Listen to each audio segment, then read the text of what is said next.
it's a complicated issue because every table plays different. So every table is going to break different from different positions on the table, different speeds. There's different kinds of break methods. So you have to kind of experiment with it and hone in on it. It's the most important shot and pull, there's no doubt about it.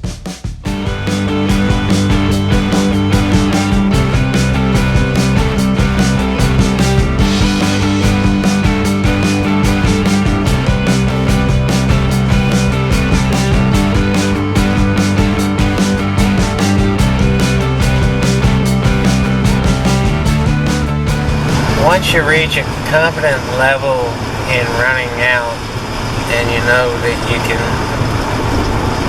run out 30-40% of any 9-ball rack, it's going to dawn on you that all the work you did to reach that goal is utterly useless without a good break, a good consistent break, or a great break. Unless you're playing, just bangers at a bar. And this is a major common trap that a lot of great pool players fall into. They spend all their time working on their shot, making a position play, but they never worked on their break. And they underestimated the value of that break. So they go out and they try their hand in a semi-pro or open tournament, pro tournament, and they get their asses handed to them. And so you take two guys, one's a pro and one's a great shortstop, and the difference is always their break. Both of them can run out. It's not the issue at all. The issue is in keeping control of the table, and the way you do that is with a good break. Put them side by side and you'll see it. You'll see it clear as day. The difference, the pro always wins because the pro has the better break. So then the whole subject comes down to, how do you define a good break? And it's not always the hardest. In fact, a lot of great amateur players have a very hard break. They just can't control it. And that too is just utterly useless if they don't know where the 1 ball's going and they don't know where the cue ball is going. You can have the hardest break in the world, then you don't have a shot on the 1 ball after the break. You didn't do anything except get the balls out of your opponent's way. If you pocket 5 balls on the break and don't have a shot on the 1, your opponent is sitting there in his chair thanking you for not having a good break, or for underestimating the value of a good break. So if you take someone like Shane Van Boening, who has an absolutely fabulous break, probably it's debatable, but if it's not the best, it's definitely in the top 3 best in the world. He didn't always have a good break. He went to a tournament with his grandfather, knowing he was a good player, but he lost, and his grandfather figured out Shane's a great player, but his break is terrible. He just can't control his break. So they went home, and for 4 days straight, that's all he did. That's all he worked on was his break. And he nailed it, and he figured it out. And the rest is history. He went on to be one of the best players in the world. And even to this day, he still works on his break. Which brings up a whole nother subject. If you go to a tournament, an open pro tournament, get there early and see who's already there working on aspects of the game that they feel they need to work on. And that's the guy. That's the one. And Shane is always the first one there, and he's usually working on his break and figuring out what's the best break for these tables that I'm playing on here, and how can I consistently, break while controlling the cue ball, while knowing where the 1 is going, um, while having a shot on that first ball, and of course making a ball on the break, at least one. He knows that you can be the greatest pool player in the world, and if your break sucks, you're toast. You don't have a prayer in a pro open tournament. Now, it's different if you're, and most of you guys who aren't pros are out there in the bars, beating up on guys that really can't play. And it'll work for you. And the break is not nearly as important as it is if you're playing a very good player.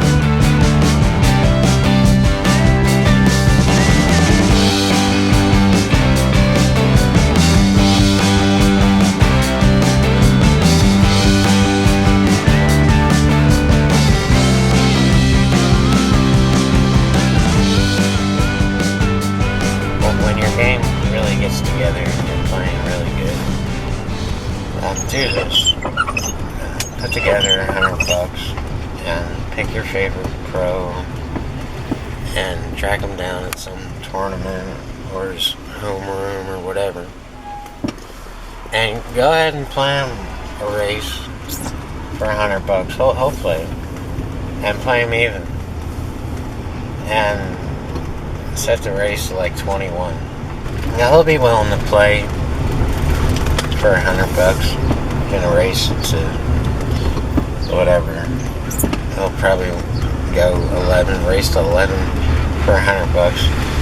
If you can get him up to a race to 21 for $100, well, that's even better. If you can get him to a race to 35 for $100, whatever. Just you think you can keep up with him?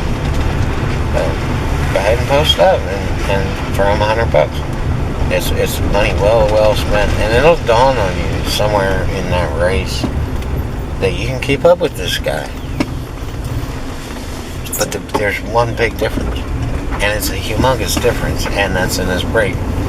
He spent his years working on his break while he was working on his game, and you underestimated the value and importance of your break. So, at the end of the race to 13 or whatever, you give him his $100, and if you really want to be a pool player, it's going to be the best $100 you'll ever spend. And you're also going to make a friend and somebody who sees you as a potential serious player, who's willing to invest in his pool game. See, I mean, you can't even buy a decent lunch for $100.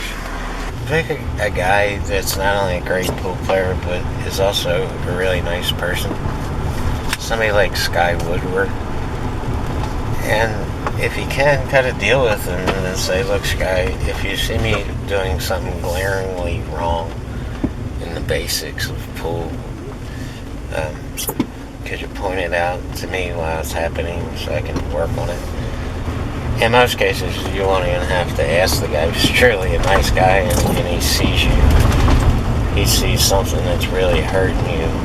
He would probably point it out anyway. He'd say, look, Todd, if you can fix this here and fix that there, your game will improve by at least a half a ball. So you're getting all these benefits, and it's not just... you're not just throwing your money away. You really, really, truly getting a lot back. A lot.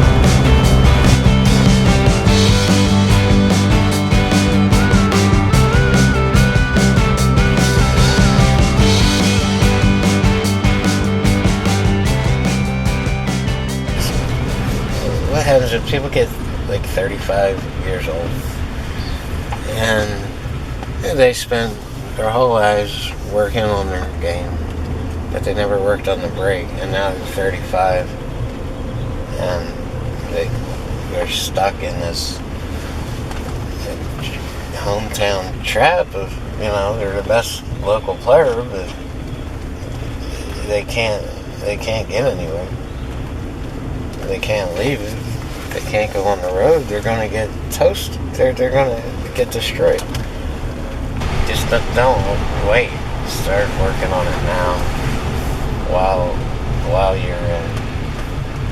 And you might say, well, I win a lot, so I'm always working on my brake because I brake a lot. And that's just not true. What you're doing is instilling bad habits.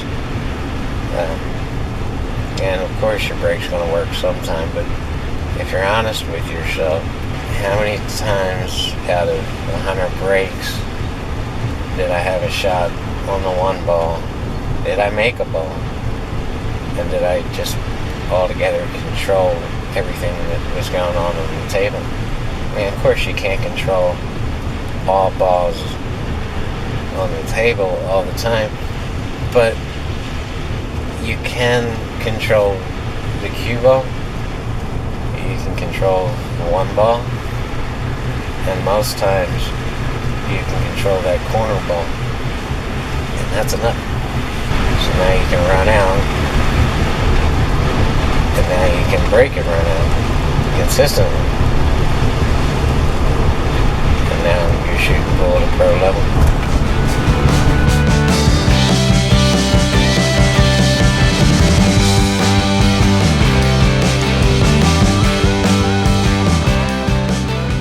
No doubt that you've run around your local hometown and you've come across a local shortstop or two, and you've sat there and watched them play, and he plays good, and you've wondered to yourself, why is this guy here beating up on locals for nickels and dimes and winning local tournaments when he could be out there, winning big money and playing in pro tournaments? And the answer could be a lot of things, but most of all, it's in his break. And it's a whole lot easier to play pool when your confidence is sky high because you know you can beat your opponent, and that feeds off itself. And you play good when beating someone who really doesn't have a prayer to beat you.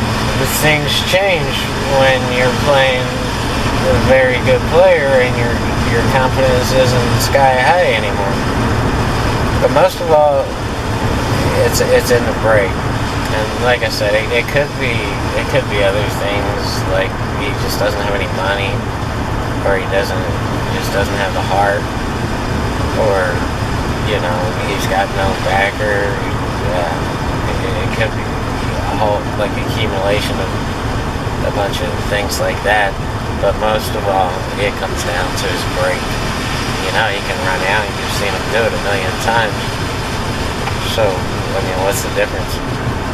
What's the difference whether he's doing it to Ed, the local barber, or Shane Van Bonen? And the difference is his break. It's the break. It comes down to the break. So whatever you do, don't strive to be that guy.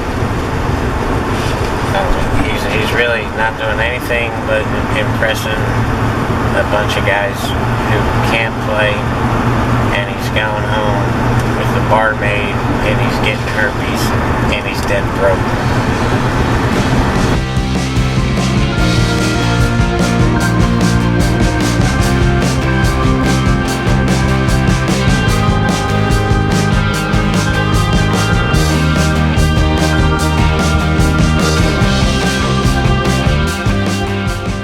So if you have a heartbreak and you play somebody 100 games and you beat them because you broke and ran out a few times in that 100 games, you broke hard, you really can't control the break, but a few times you had a shot on the one, and the pattern was easy, and you broke and you ran out. So you're probably thinking to yourself, well, why can't I do this every time? And the truth of the matter is, in those games that you broke and ran out, you got lucky. And this game is not about luck. And if you're going to rely on luck, you should be a professional bingo player.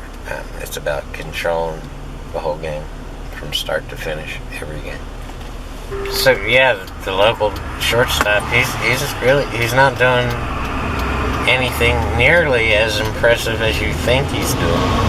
It's the shortstop that works on all aspects of their game, including their mental game, that goes out there and starts competing with the big dogs like Skylar Woodward did, Justin Bergman did.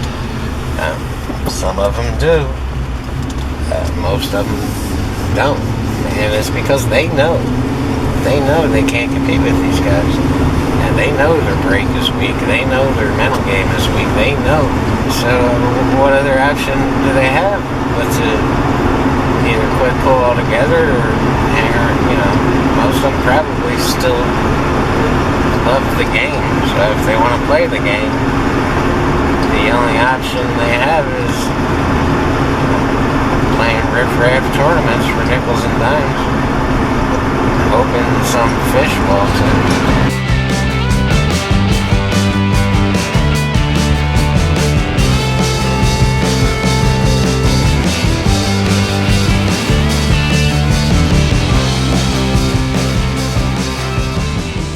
A lot of players justify the fact that they never made it and saying things like some people just have a genetic inability to play great pool, or they're just born with natural talent and all these other excuses. And really, if you had run with those guys for a year or two back when they were young, you would clearly see that they just worked harder on the right things. And you see, most players don't work on anything. They might play a lot of pool when they're out there every night, but they're just playing pool. They're not working on their mistakes. You can recognize a great pool player when they miss a shot or they miss position on a shot, and immediately after the game or after the match, when they have a second, they'll set that shot up over and over and over and figure out what they did wrong or what went wrong and try to correct it right then and there. That's what they do. They work on their game. And like I said earlier, Shane Van Bonen is always the first guy in the pool room during a tournament, and he's not just banging balls around the table. He's working on his break for a shot he missed the match before, but he's not feeling confident in. He's not good at shooting off the rail. He'll work on that. And this is what the champions do. They point the finger at the guy in the mirror and they fix it so they don't do it again.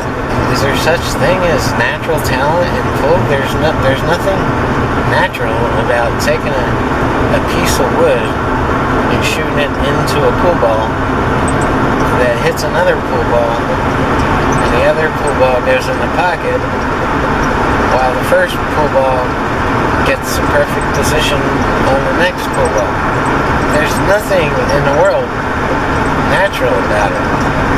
The stroke is not natural, your stance is not natural, your head position is not natural. There's nothing natural about this. So that blow off of, the Filipinos have more natural talent than Americans is utter bullshit.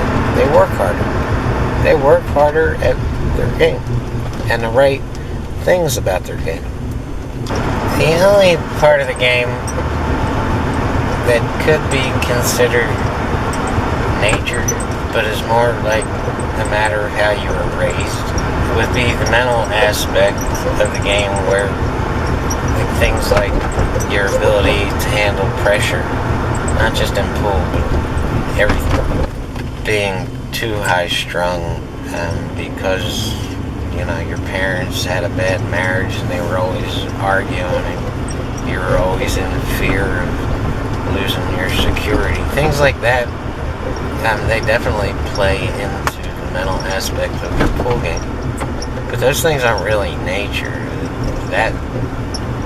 the way you were taught to think and feel is actually unnatural, which means they're absolutely fixable, but you have to work on them.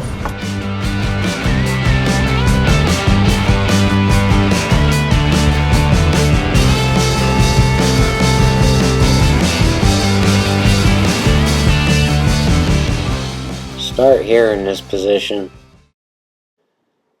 and shoot it 3 speeds, soft, medium, and hard. And pay particular note to where the one ball's going and to where both corner balls are going. Alright, now move to this position and do the same thing. Shoot it soft, medium, and hard.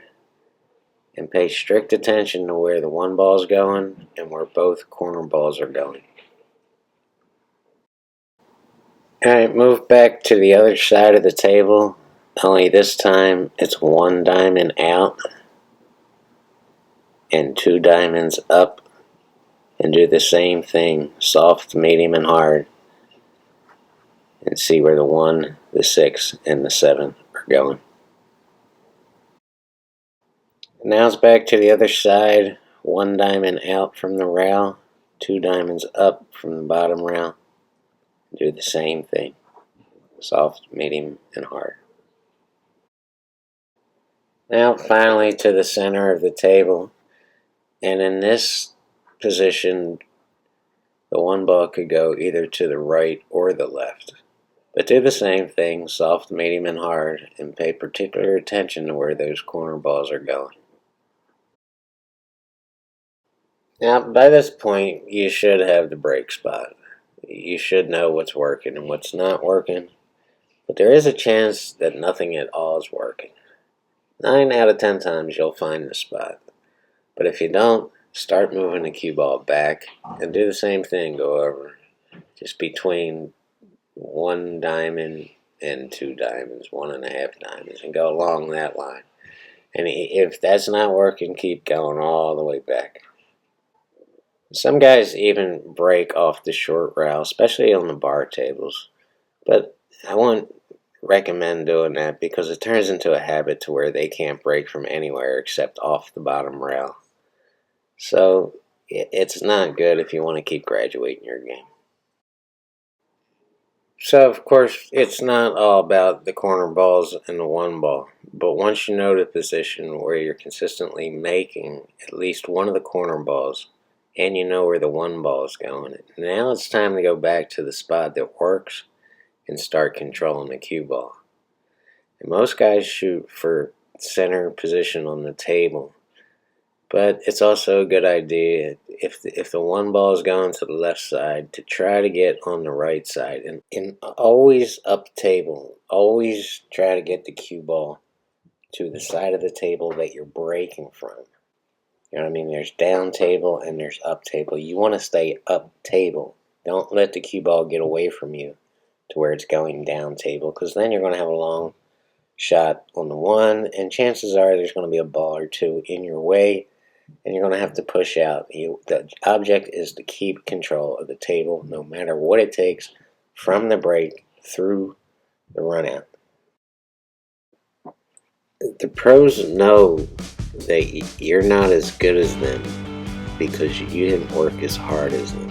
And in a lot of players that can create like this level of arrogance, and you can easily be seen as a slacker and a wannabe, someone who's kind of lazy. So promise me you'll never wind up like that. That's all I'm ever going to ask of you. Just promise me you'll never be a dick. This sport needs better people. Because the truth is, they don't know. They don't know that they have to work this hard. They just don't know. No one ever told them that they have to work on it. And they have to work hard. They weren't under the impression that they could just go out there and play every day and beat up on locals and get better and better. And that they too would eventually be great players. But the truth is, they had to work, and they had to work really hard. And if you really, really, truly want to get there, then you're going to have to accept that, and you're going to have to work hard too. Skylar knew this. Shane knew this. Now you know this.